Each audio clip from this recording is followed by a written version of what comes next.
Hello, everyone. Welcome to the second of 6 Slade Professor of Fine Art lectures for 2021. This is an important tradition at the University of Oxford. It was John Ruskin who gave the first series of lectures on art in 1870, shortly after he was inaugurated as the initial Slade Professor of Fine Art. Ever since, a distinguished scholar has been invited to follow in his footsteps. My name is Geoffrey Batchen, and I am the Professor for History of Art here at the University of Oxford. It is my great pleasure to introduce this year's Slade Professor, Dr. Jerrilynn D. Dodds. Jerry Dodds is Harlequin Adair Dammann Professor, Faculty of Art History at Sarah Lawrence College in the United States. Professor Dodds' scholarly work has centered on medieval Spanish art and architecture, and especially on issues of transculturation and identity formation. Among her many publications are Arts of Intimacy, Christians, Jews, and Muslims in the Making of Castilian Culture, a renowned co-authored textbook. In addition to her other books, catalogues, and essays, Jerry has also curated a number of exhibitions and made films to accompany them. In 2018, in recognition of her exceptional contributions to the dissemination of knowledge of Spanish history and culture, Professor Dodds was the recipient of the Cross of the Order of Civil Merit from the Government of Spain. We are honored that Professor Dodds accepted our invitation to deliver this year's Slade Professor of Fine Art lectures, and I now am honored to hand over the microphone to her. Thank you. Thank you so very much. My thanks once again to the Committee for Slade Lectures for this enormous honor and for the support of the Department of Art History, the Great Torch team, and Professor Batchen.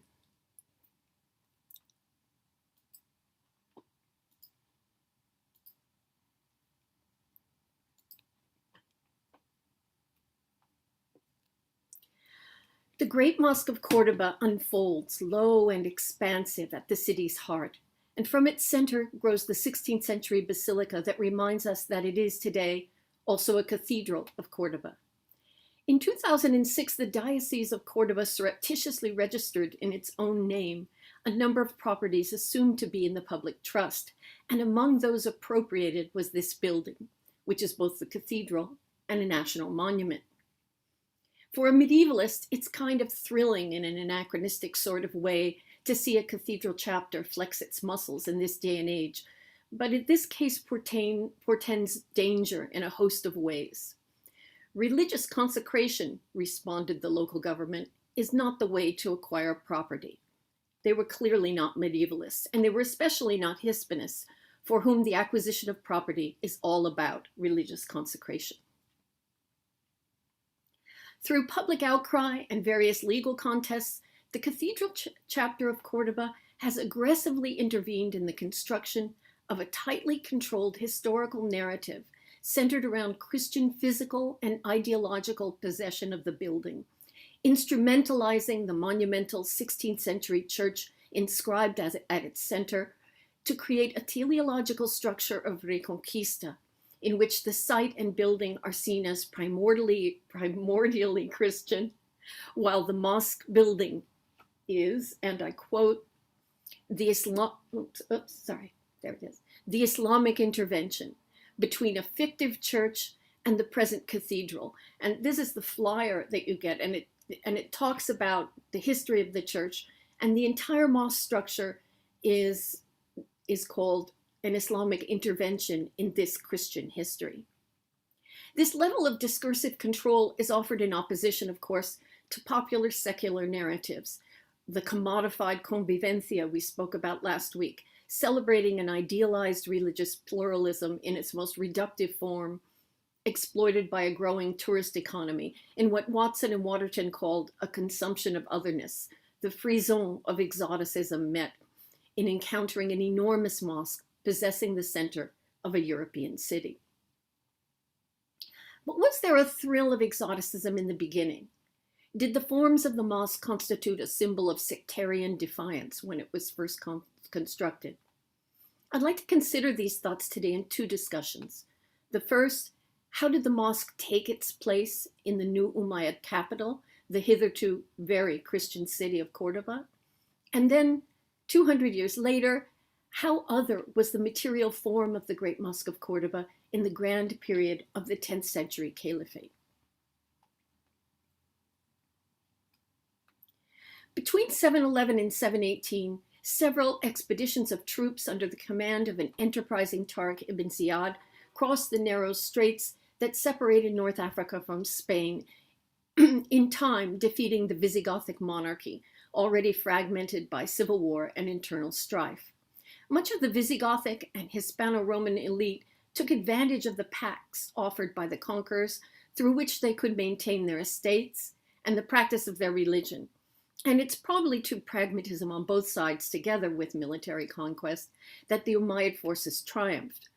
This occupation was composed not only of Arabs, Visigoths, and Hispano-Romans, but also of restive Berbers and Syrians, engulfed in mutual suspicion and militant rivalries, making it difficult to establish a stable provincial rule.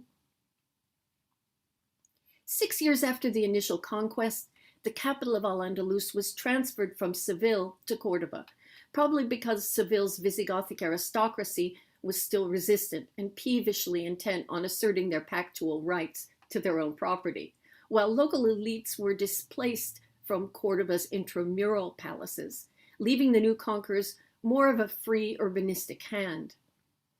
The late antique city of Cordoba had been established close to the river, in the southwestern section of the city, and it was here that the new Medina, the new city, was constructed, appropriating late antique locations for civil and religious authority. The presence of a congregational mosque, where the Muslim community joined for prayer on Fridays, was an essential first step in establishing a colonial presence. The little square in blue indicates the first stage of the later mosque and the probable position of the original mosque, which was likely, however, smaller. Its functions were religious, political, and social, as the place in which the community prayed together and experienced its unity, and also from which the imam led the community in declaring its allegiance to its ruler, among other ceremonies of authority.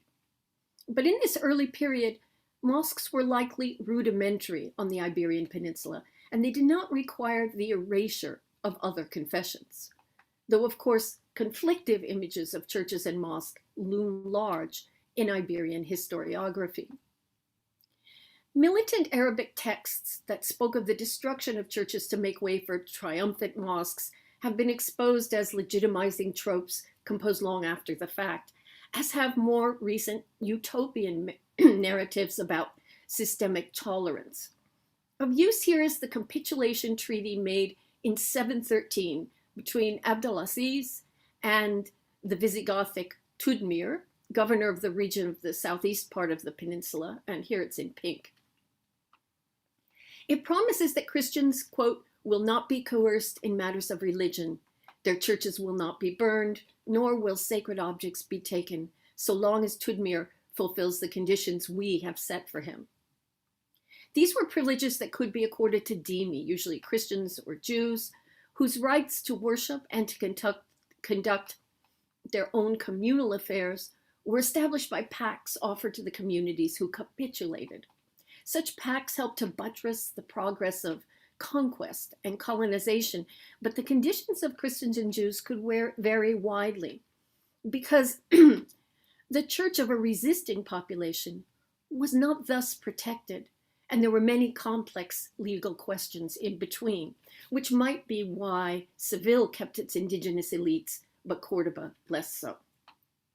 The history of the construction of the first congregational Mosque of Cordoba lies between these two discourses and is unremarkably still a hot issue, because part of the narrative to which the cathedral chapter of Cordoba clings today concerns a basilica of St. Vincent, proposed by Ibn Idari, incorporating an earlier chronicle in his 14th century Bayan al-Mughrib. He recounts that the earliest Muslim conquerors of Al-Andalus followed the practice of the Umayyads of Damascus by sharing the space of a monastery of St. Vincent in Cordoba with the Christians, until in the 8th century, the new Umayyad emir Abdul-Rahman I later purchased the entire site from the Christians to enlarge his mosque. Predictably, it is Professor Susana Calvo Capilla, who is now the mosque's most important chronicler, who points to excavations that have revealed a martyrium dedicated to St. Vincent, not in Cordoba, but in Valencia, one which fell into ruin during the 8th century and was replaced soon after by a mosque. This same process occurred in Zaragoza and Seville, opening up an alternative scenario of a gradual process of appropriation of urban topography, such as that chronicled by Mattia Giudetti in Syria, in which early mosques were often built contiguous to, but usually not on top of, existing churches in the nexus of towns' mercantile and administrative centers, until the acceleration of conversion to Islam caused the abandonment of church buildings. Calvo has pointed to texts that speak of a large functioning church within the confines of the Medina of Cordoba, at the same time as the earliest mosque, a narrative that suggests something like this same process. And in an unusual conversion of documentary and archaeological data, Gutierrez Lloret has demonstrated that the same thing happened in the Episcopal city of Ayo, one of the very sites named in the Treaty of Tudmir that we quoted earlier. Ayo's church survived long after the famous pact that protected it, until it was slowly abandoned, while the mosque was built in another part of the urban center altogether. This looks very much to me like what happened in Cordoba, where the mosque was built over an extensive episcopal complex without necessarily displacing all its churches.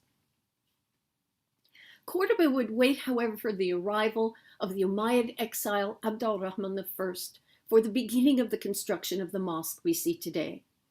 Far from Cordoba, a revolution had occurred in 750, as Abbasids defeated the Umayyad Caliphate and moved their capital to accommodate an Islamic world continuing expanding to the east. The Abbasids had hunted and killed most of the Umayyads, but a great nephew of the Umayyad Caliph al-Walid, Abd al-Rahman, had evaded capture. Al-Makari conveys a fabulous fragment from Ibn Hayyan of what was purported to be Abd al-Rahman's own account of his desperate escape across the Euphrates River, the murder of his brother by Abbasid agents, and a secret crossing to Ifriqiya, where his mother's people, the Nafsa Berbers, resided. From there, after long negotiations, he crossed to an Iberia that seemed, to those who lived in Damascus or Baghdad, a wild, remote frontier over which the Abbasids would ultimately relinquish practical hold. A place that had deep divisions already between different Arab tribes, Syrians, vestiges of a shattered Roman and Visigothic aristocracy, and Berbers, who resented their secondary status in a promised egalitarian Islamic Ummah. All of these groups were by now long rooted in independent power nuclei in the peninsula and did not yield easily to central control. Christians were the least of Abd al-Rahman's problems.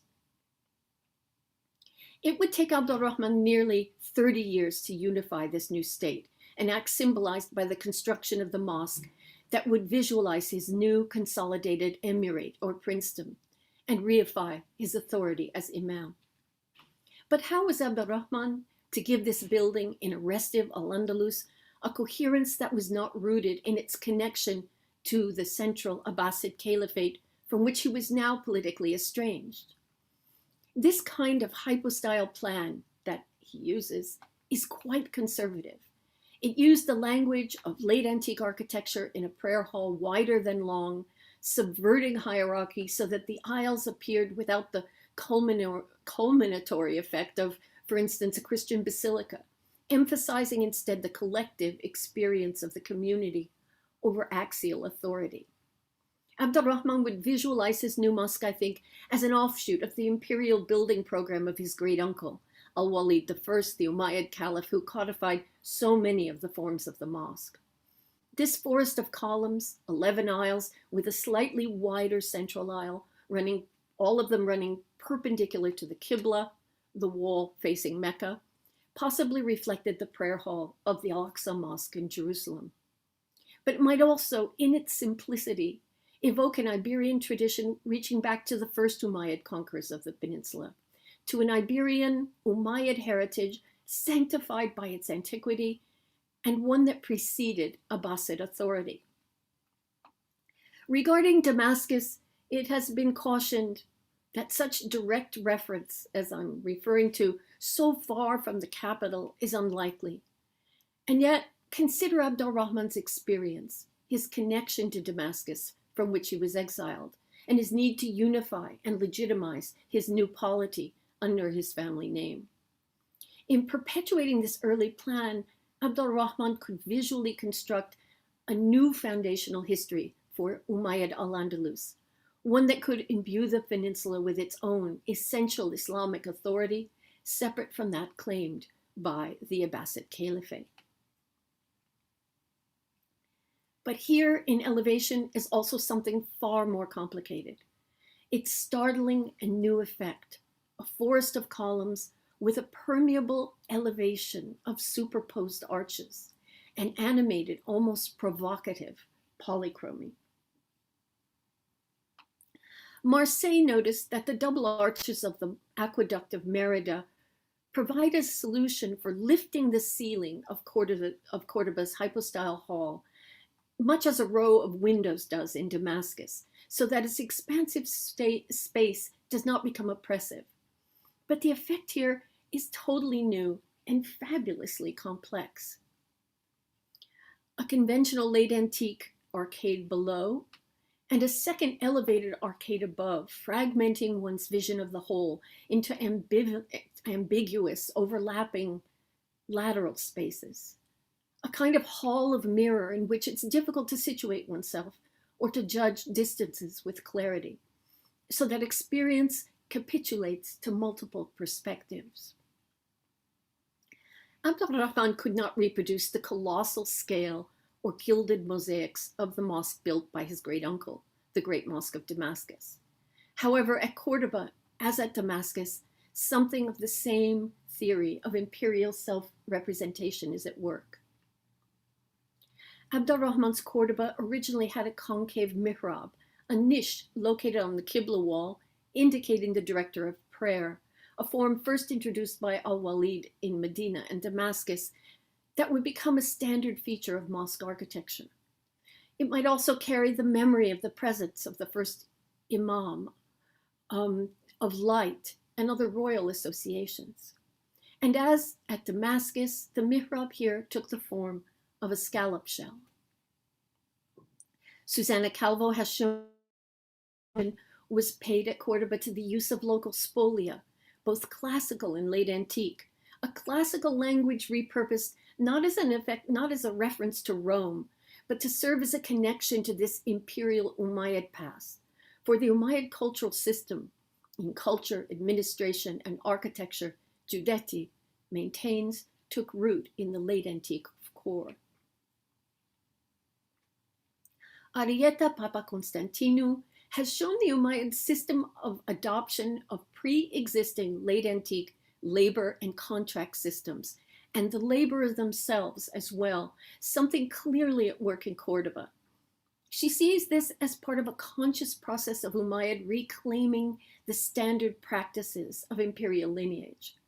It is manifest here in the systematic, but neither exclusive nor mindless use of the horseshoe arch in its local aesthetic and constructional avatar in the midst of a building that's otherwise formally inventive and meticulous in its references. So the horseshoe arch is used in the lower arches, in the superposed arches of the Great Mosque of Cordoba, but there are, of course, in the upper arches, semicircular arches. That is to say, they're using the horseshoe arch inventively, but also quite consciously. It's not a knee-jerk building construction thing that's going on here. But then the aqueduct brings something else with it. It brings the means by which the mosque's strident polychromy was achieved. The alternation of stone and brick was widely used in civic projects in the late Roman Empire, though at Merida, it is unsure if the alternation existed in the arches, where it would have been technically more expensive and practically unnecessary. At Cordoba, however, stone voussoirs alternate with red bricks, which had to be individually shaved to fit with the wedge shape of the stone voussoirs. So then we need to ask, at Cordoba, had Merida's red and white masonry just come along for the ride, as Cordoba's designers appropriated the doubled arches, as is often said?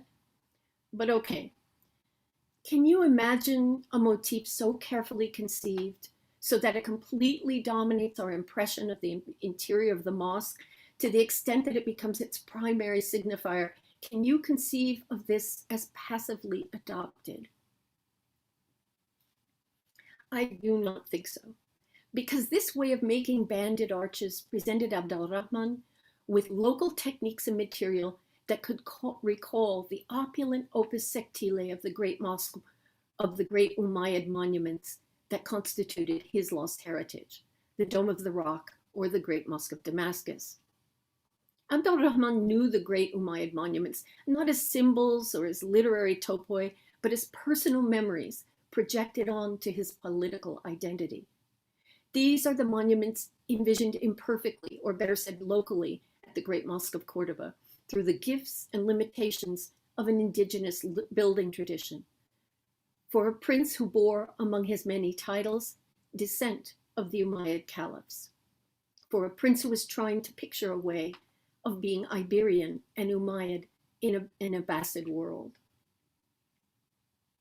This was a theater for the proclamation of political authority, the unfurling of standards before the departure for war.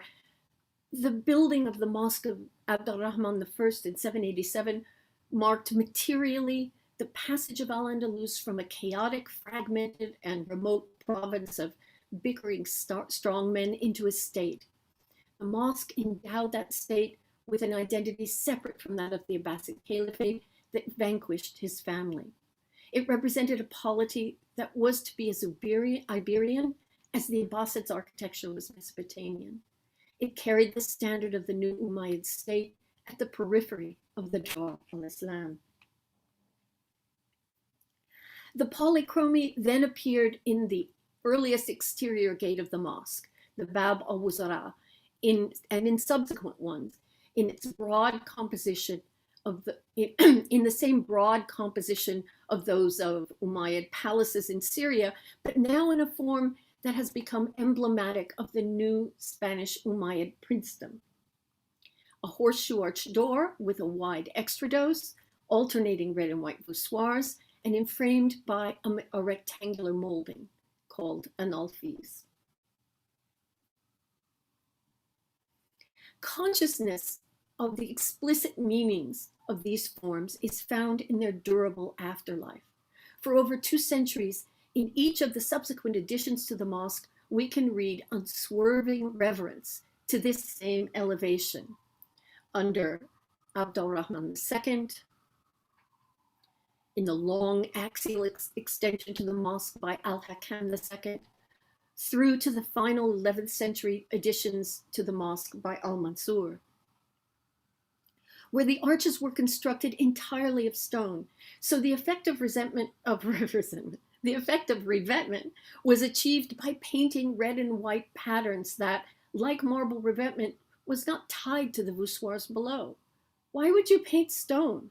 Because the effect of alternation and polychromy encased the message of Umayyad antiquity together with local authority, a sense of continuity carefully preserved by each of Cordoba's rulers for over 200 years. So I'd like now to step back to the 10th century, to the height of the Iberian Umayyad power. Cordoba was now the most powerful city in Europe and its most influential cultural capital. This was the moment in which, if the little Mosque of Ibn Hadidi we talked about last week was the periphery, the great Mosque of Cordoba was at the center. And I realized after I made the title of this that I had taken the title subconsciously from one of Tom Nixon's chapters in Toledo Cathedral. But it sort of makes sense. Both of these are pivotal monuments that represent both peripheries and centers. In 929, Prince Abdul-Rahman III declared the Spanish Umayyads to be not just princes, but caliphs in their own rights. Proclamations of caliphal authority by Shiite Fatimids in North Africa had provided both a challenge and license to the Umayyads of Cordoba, who were also eager to defy the Abbasids as leaders of the Sunni community. Abd al-Rahman III's monumental expression of this act would be his palace city of Medina al-Zahra, with its terraced apartments and grand basilical reception hall, which you see here, all marked by radically enclosed horseshoe arches with alternating voussoirs, now a clear marker of Umayyad identity and a connection with his eponymous forebearer. It would fall to his son, Al-Hakam II, to construct a monumental addition to the mosque in 965 as part of his dawah, or political religious propaganda. Indeed, Susana Calvo has seen this enlargement as a kind of political stage set, an idea I would like to support and expand upon while taking a moment to assail one of my own theories. Al-Hakam II's addition to the mosque were opulent statements of dynastic renewal. He lengthened the prayer hall 12 bays in the direction of the Qibla, converting a wide-covered hall into a longitudinal directional one. It now culminated in an elaborate new maqsura, an enclosure reserved for the prince, preceded by 3 domes, and covered throughout with gold and colored mosaic tesserae, a material and craft hitherto unknown on the Iberian Peninsula. Ibn Idari would later recount that Al-Hakam had written to the king of the Rum, the Byzantines, to send a capable worker, in imitation of that which Al-Walid ibn Abd al-Malik did at the time of the construction of the Mosque of Damascus. Al-Hakam's act of patronage following his father's reclaiming of the Umayyads' authority as caliph might be seen as completing the meaning of the mosque of their ancestor Abd al-Rahman I by incorporating brilliant mosaics as a direct reference to Damascus and monumental inscriptions that recalled the early Umayyads' introduction of Arabic inscriptions in the Dome of the Rock. These were material expressions of histories being codified in court, expressions of continuity that were visual challenges to Fatimid and Abbasid claims of authority. At Cordoba, the mosaics include meaningful vegetal forms, but are largely organized around the schematized architectural emblem of the Iberian Umayyads, a broad horseshoe arch embraced by an alfiz, banded arches now covered in a complex play of figure and ground, folded into a rigid iconographical discourse of Umayyad revival and authority that marks for us the conscious meaning of the mosque as a political instrument. In this chronological context, we need to place the roots of the story of the sharing of the Church of St. Vincent. It is, after all, encountered in Ibn Idari, but he cites as his source an earlier chronicle who wrote this explicit comparison between Damascus and Cordoba in the 10th century, in the moment in which scholars began the conscious construction of the history of Al-Andalus and revealed in particular through excerpts in the work of the Muqtabis of Ibn Hayyan, what Martinez Gross speaks of, an imaginaire of the Umayyads in this period. An imaginaire of the Umayyads which has as its goal a return to the Umayyad Caliphate, not only of its old territories, but the threads of its own history. But then, how does the architectural form of this maqsura fit into the weave of this Umayyad imaginaire? It has not only a deep mihrab, like a room, but 3 openings, doors into a treasury and a sabat, which is a direct passage into the palace, and each of those surmounted by a ribbed dome. And a 3-aisled basilical space extends from it, marked by 2 screens of fabulously mannerist polylobed tasbih, these interlacing arches that create the illusion of an interwoven architecture collapsed in space. A second illuminated ribbed dome marks the foot of the space, one of 3 domes originally, as Juan Carlos Ruiz discovered. There are many axial forms associated with maqsuras and mihrab aisles, but this 3-aisled space, announced by luminous domes, is unique in the Muslim world. So why is this not about Christians?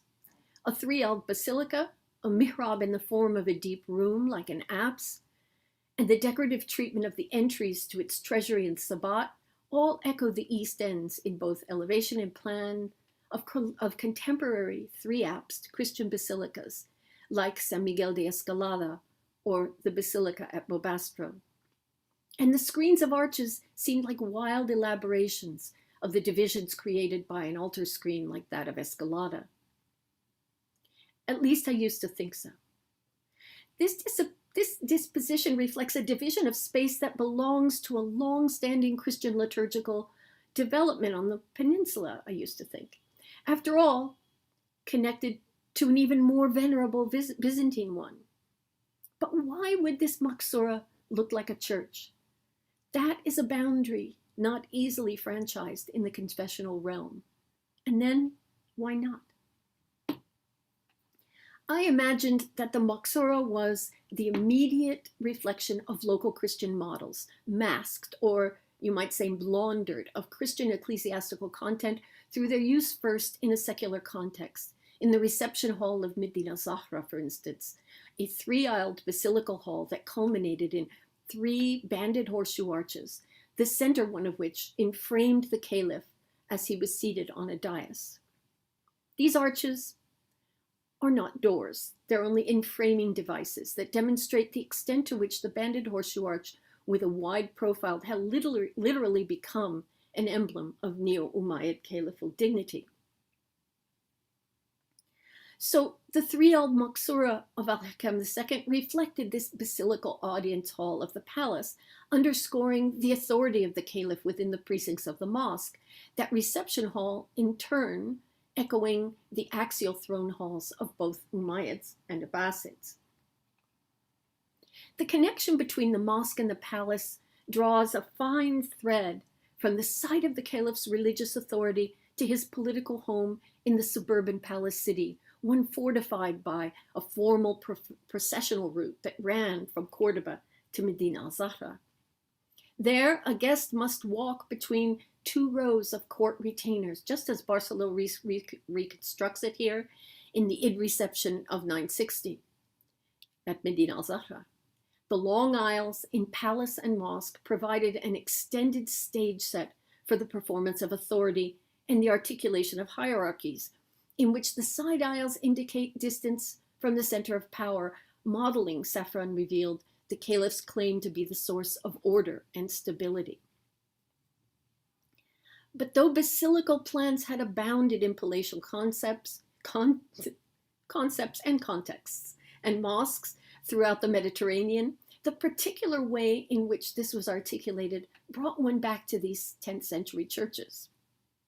There had been dramatic events among the Dhimmi in Al-Andalus, a rash of voluntary martyrs of resistant Christians in the 9th century, and a revolt of Mu'alladun, indigenous converts to Islam, along with rural Christians and Muslims, under the renegade Umar ibn Hafsun, who was said to have converted to Christianity. And there were texts recognizing the rhetorical power of Christian practice during these revolts. Al-Idrisi reminds us that the treasury of this Maksura was a Quran in which are 4 folios from the Musaf of Uthman ibn Affan, and that this is the copy which he wrote with his very hand, and on it are drops of his blood. Uthman was the martyred progenitor of the Umayyads, whose ultimate legacy lay in their descent from him. According to Al-Idrisi, the codex was carried in procession in this Maksura, preceded by an authority who carries a candle before it's brought to a lectern where the imam gave the customary reading. Processions with candles were extremely unusual in mosques and very frequent in churches.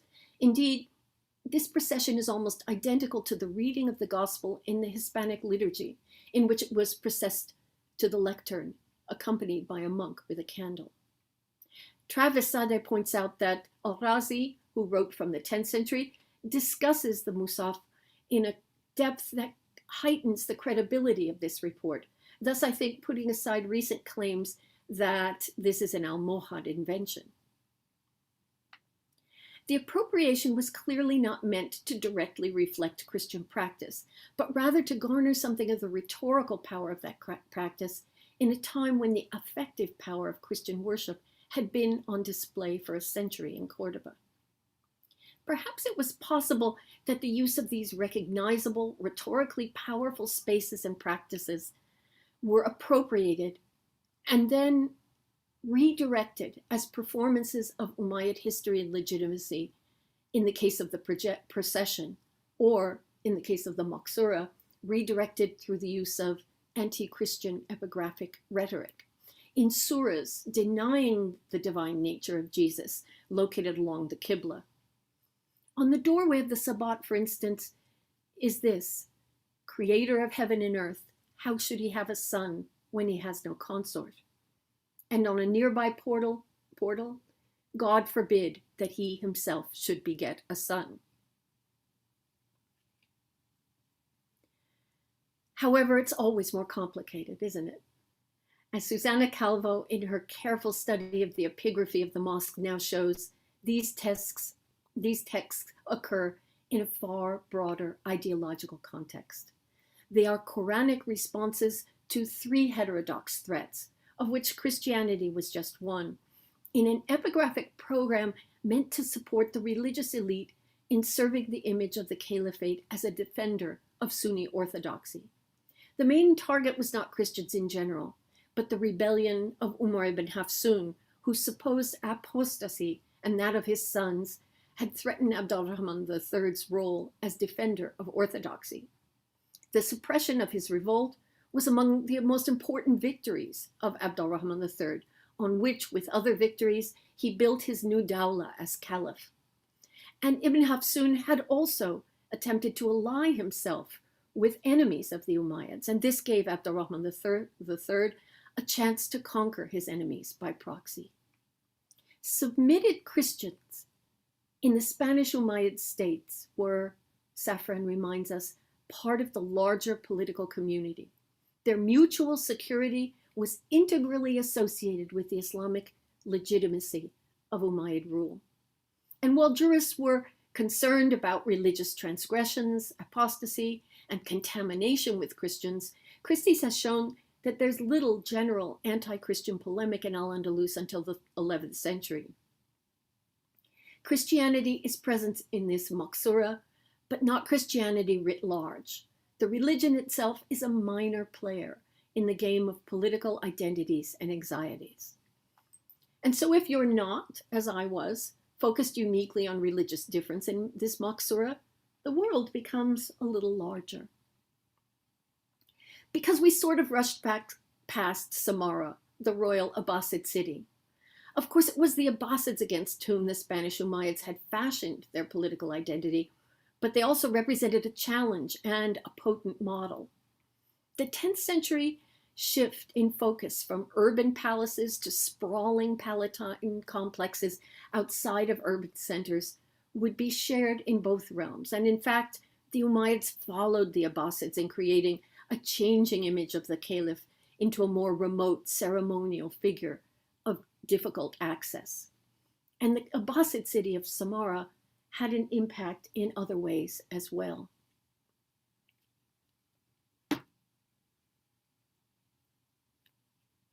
The three openings in the Maksura at Cordoba connects not only to Spanish and Byzantine churches, but also to the same functions at the Great Mosque of Samarra.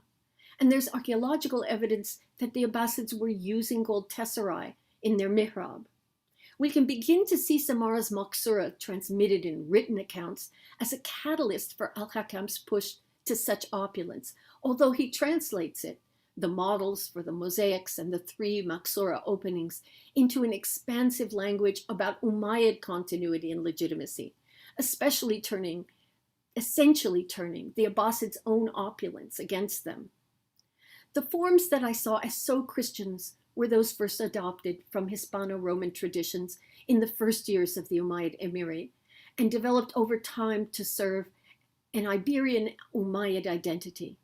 And now they rose to support the new caliphate, to mark the three openings as Umayyad, not Abbasid.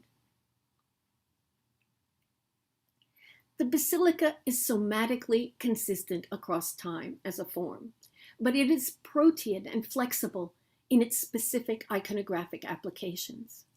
By the time they appeared in Al-Hakam II's Maqsura, these forms had already evolved in a transcultural Mediterranean space for centuries, tracing a cognitive map for the performance of hierarchy at the intersection of secular authority and the divine that was exploited eagerly and with full entitlement on both sides of the confessional divide. Here, they are more semantically heated in the service of defying other Islamic realms, an iconography that allows other similarities to subside. The deep room-like mihrab expresses this convergence of meanings. Its dome is in the form of a scallop shell, connecting to the original mihrab niche of the Mosque of Abdurrahman I, and ultimately to the earliest mihrabs, once again, of Al-Walid and of Damascus. And yet, while it seems focused squarely on expressing Umayyad authority and renewal, I am not sure the 10th century audience was oblivious to its vestigial meanings, peering out from the palimpsest of its formal history. I'm remembering the procession before this mihrab, described by Ibn Idari, and also a remark of Ibn Hazm. Born to an Umayyad court official in the last years of the Caliphate, Ibn Hazm led a tumultuous life after its fall, before turning to study and writing in 1027. Born less than 20 years after the death of Al-Hakam II, he certainly knew Cordoba. His discussion of legislation regarding mosque building is interesting for us here. It's in his voluminous treatise on jurisprudence, Al-Muhalla. Ibn Hazm begins his section on mosques, moral precaution against architecture, by accepting the theoretical position of other traditionalists that rejects the mihrab as a blameworthy innovation, one that does not conform to the tradition of the Prophet.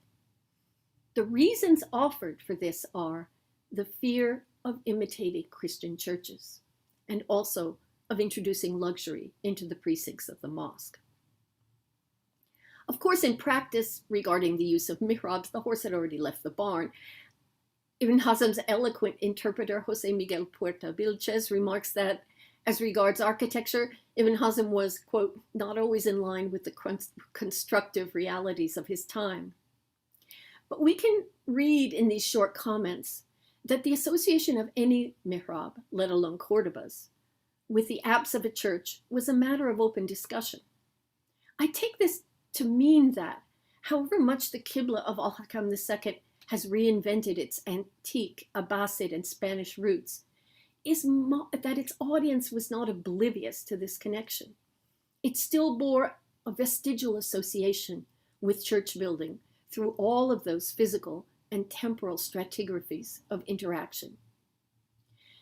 Despite his disapproval, what Ibn Hazm shows us is that those associations must not have been very threatening, that they paled next to the importance of facing down Fatimids and Abbasids. They paled next to the construction of Umayyad identity that the Maqsura projected. Memory, writes Elena Arriguita in a moving essay about today's mosque cathedral, memory accommodates only those facts that suit it. It thrives on vague, telescoping reminiscences. It is vulnerable to transferences and projections of all kinds. As confessions, both Islam and Christianity demand boundaries in confessional spaces, expressions of religious purity. But in their material manifestations, these barriers were easily franchised because they were built of a shared lexicon of forms that excited latent meanings of divine hierarchy and unmediated authority in the early medieval collective conscious. And though we like to imagine that the separation between religions required blindness to this kind of latent intimacy, such boundaries did indeed yield to an occasional flicker of consciousness. But why, really, in the end, would we be the only ones to see? Thank you.